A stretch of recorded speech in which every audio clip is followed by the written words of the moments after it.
really fun. So what would you like to see happen in Grenada, particularly downtown? I really would like to see a focus on revitalizing it.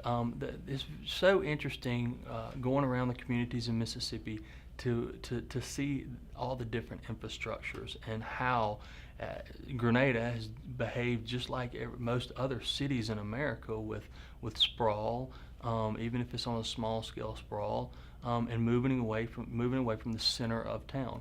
By doing that, we're leaving blighted and dilapidated buildings. We're leaving cultural issues that are continuing to need to be addressed. We're moving our resources away from the center of town. That can be stopped. It's a choice. It's a choice of where we want to go. It's a choice of how we want to live, and it's a choice of how we want to interact. If you'll see, as more individuals are in the baby boomer era are getting away from their metropolitan areas, they're deciding to move back to the country.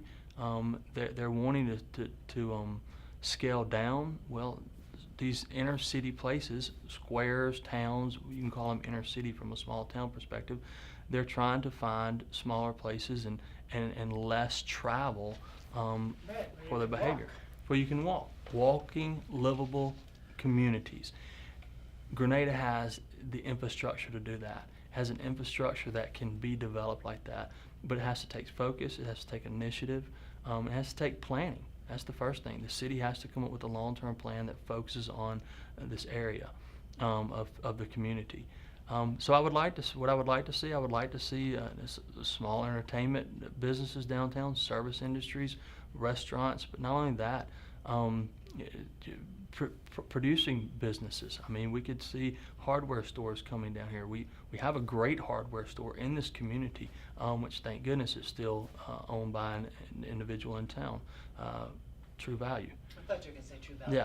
Yeah, we've not been hit by a big box home development store, which continues a small town feel in that, and that's fantastic. But there was a great hardware store downtown at one point, and seeing small things like that, seeing not just service industries, but seeing our community come back together, and farmers markets being on the square. Our square has a perfect infrastructure to put a farmers market around it, and even be able to park around the vendors through it. And that would bring Saturday morning traffic. That would bring Wednesday afternoon traffic down here. We could see businesses grow out of a market like that.